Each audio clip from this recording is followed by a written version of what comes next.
un médecin à bord et tout. Et là, je vois la dame en fait, elle ouvre pas les yeux. Mon cœur commence à battre. Doudou, doudou. Et là, en une fraction de seconde, il y a les stewards qui arrivent. Madame, levez-vous. I got the horses in the back, horse stock is attached, head is mad. Salut les filles, c'est Lovie et bienvenue sur ma chaîne YouTube. J'espère que vous allez bien. Moi en tout cas ça va. Et comme vous avez pu le voir, le titre de cette vidéo c'est « J'ai cru qu'elle était morte ». Donc j'ai cru qu'elle était morte. Là vous vous rendez pas compte. On arrive à une époque de ma vie où genre la mort pour moi en fait j'étais en mode ça peut m'arriver à n'importe quel moment. Mais quand je dis n'importe quel moment, j'avais peur de dormir. Je sais pas comment vous expliquer en fait. J'ai peur de m'étouffer en mangeant. En fait c'est une époque où quand une personne de ta famille meurt, en fait tu crois que tout peut t'arrêter. Tout peut t'arriver, pardon. Tu crois que tout peut t'arriver. La mort en fait elle est à tes pieds en fait. Donc du coup ce jour-là, je prenais l'avion en direction de Paris. Parce que j'étais en Guadeloupe, comme je vous l'ai expliqué déjà. Guadeloupéenne. Donc je prenais l'avion en direction de Paris. Et donc je crois que j'étais avec la compagnie Air France, si je me trompe pas. Non, Air Caraïbes. J'étais avec Air Caraïbes, justement. Et donc, tout se passait bien. Jusqu'à ce qu'on arrive là-bas, déjà. J'ai déjà dit à mes parents. En fait, je sais pas si vous avez les mêmes parents que moi. Mais moi, c'est impossible.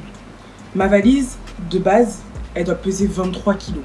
Et j'ai 10 kilos qui vont au cabine. Donc, les gars, je vais pas mettre toute la Guadeloupe dans ma valise. Ce sera pas possible. Genre, je sais pas comment vous expliquer. Ils sont là, ils mettent des ananas, des cannes. Frère, la confiture de goyave. Non! C'est trop lourd. De l'eau de coco. De l'eau de coco.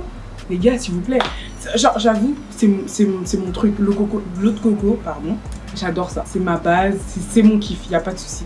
Mais par contre, j'ai 23 kilos et 10 kilos en cabine. Et en plus, sachant qu'en cabine, frère, tu peux pas mettre de l'eau de coco, des trucs bizarres, tu vois ce que je veux dire?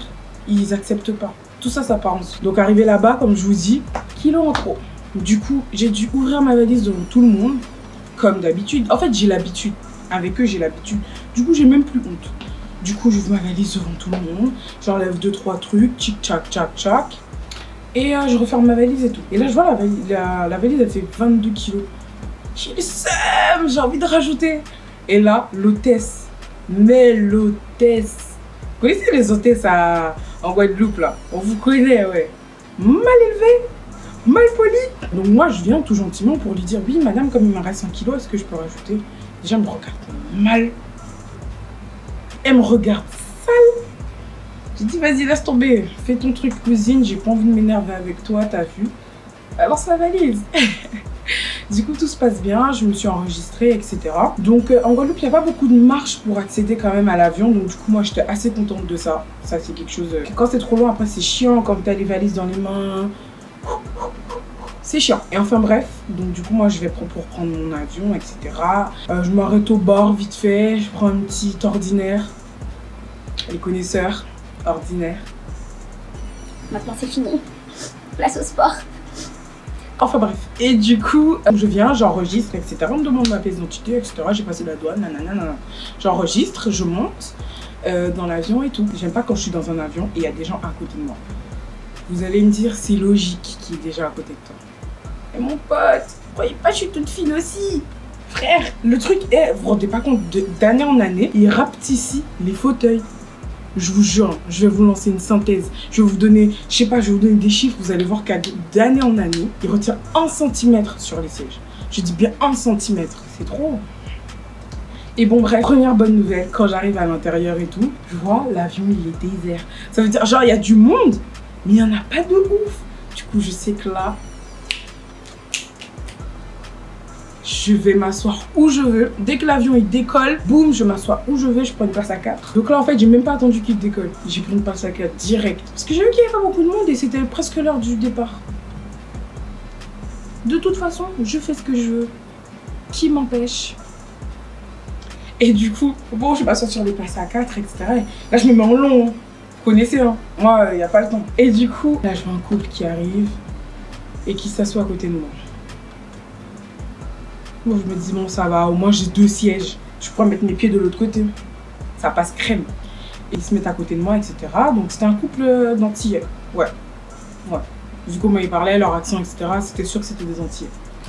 On est assis pendant tout le vol, tout se passe bien, Air Caraïbes propose des petits plats antillais. Antillais? Bref, on est obligé de manger leur truc parce que de toute façon c'est compris dans le vol, etc. Je graille, Et donc moi je suis dans ma vie, je suis dans ma petite bulle et tout. Et là, on va dire qu'on avait fait beaucoup plus de la moitié du trajet.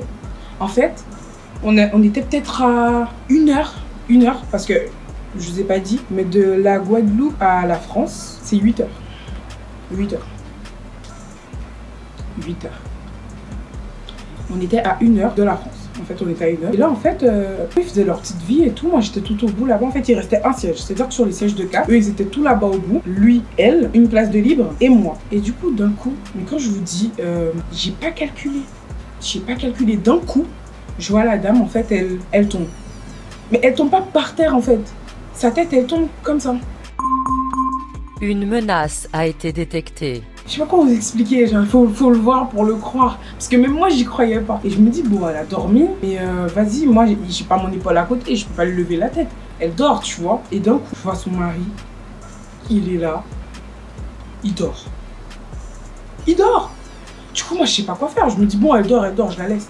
Et d'un coup, son mari se réveille. Il commence à dire, vas-y, je connaissais pas son prénom, je vais vous dire un prénom parce que je me rappelle plus. Gladys.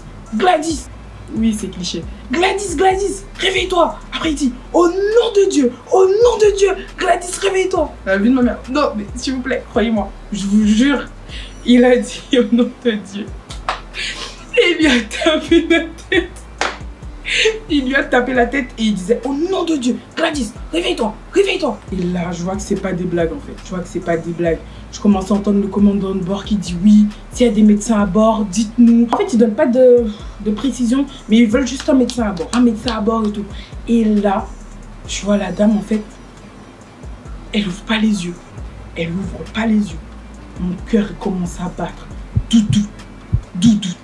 Et là, en une fraction de seconde, il y a les stewards qui arrivent. Madame, levez-vous. On parle à moi. Madame, levez-vous. Du coup, je me lève et tout. Ils mettent au fond. Vous savez, dans leur petite cabine, il y a une petite chaise pour eux, là, où il y a un téléphone. Ils me mettent assise là-bas. Et là, ils ramènent la dame vers moi. Je me dis, putain, les gars, non! Je veux pas voir ça. Genre, moi, je suis grave sensible. Surtout par rapport à la mort et tout. Ça me touche. Du coup, ils arrivent, ils la portent avec un drap et tout. Et ils la mettent par terre. Et là, il y a une infirmière qui arrive, elle essaie de prendre son rythme cardiaque, elle prend tout ça en fait. Donc en fait, il réalise qu'elle n'est pas morte. Mais dans ma tête, pour moi, elle était morte du début à la fin. Enfin, pas du début. Du début, j'ai un peu... Voilà. Mais après, pour moi, c'était fini en fait. Là, c'était fini, on allait atterrir quelque part, je sais pas, au Mexique. Rien à voir, je sais pas pourquoi je dis ça, je dis qu'on était à 1 heure. Enfin bref, on pouvait pas atterrir de toutes les manières parce qu'on était en haut de l'océan, fallait attendre. Et du coup, pour moi, c'était fini. Et d'un coup, ils sentent quelque chose, il y a un pouls. Et en fait, elle finit par se mettre assise, etc. Il lui donne de l'eau et tout. Donc moi, je me demande qu'est-ce qui se passe. Qu'est-ce que c'est? Un AVC, un arrêt cardiaque, faut me dire en fait. Genre, parce que moi, je suis dans la... On va dire que je suis une fille qui me pose beaucoup de questions. De la vie, tout le temps. Et du coup, ils me disent, madame, allez-y, repartez à votre place, etc. Et là, je reviens à ma place. Je m'assois. Mais j'étais choquée. Je regarde la place de la dame. Il y avait du pipi partout. Je vous jure, pendant sa crise, elle a fait pipi sur elle. J'étais trop mal. J'étais trop mal pour elle. Je me suis dit, putain, mais qu'est-ce qui s'est passé? Et en fait, j'ai appris qu'elle avait fait un AVC. Ça m'a mis mal en fait. En descendant, j'étais trop mal, il y avait ma famille. J'étais contente de les voir, tu vois, parce que je les ai pas vus pendant 1 mois. J'étais contente de les voir et tout. J'étais bien bronzée, toute noire et tout, fraîche, comme never change. Mais je leur ai raconté, ils étaient pareil que moi, choqués. Enfin bref. Du coup, j'espère que ça vous aura plu, ma petite frayeur, parce que j'ai eu vraiment chaud ce jour-là, pour elle et pour moi. Mais en tout cas, j'espère que ma petite story time vous aura plu. Si ça vous plaît, dites-moi, j'en ai quelques-unes. Croyez pas ma vie, elle est farfelue non plus, hein, ok? Mais en tout cas, si ça vous a plu, j'espère que vous me le direz en commentaire. N'oubliez pas de vous abonner à ma chaîne YouTube, à mon Snapchat et mon Instagram. En tout cas, je vous fais de gros bisous et peut-être à la prochaine. Bisous! Everything Snapchat. Snapchat, tag, tag. Everything Snapchat. Snapchat, tag, tag, tag. From them sweet puppy, puppy show them.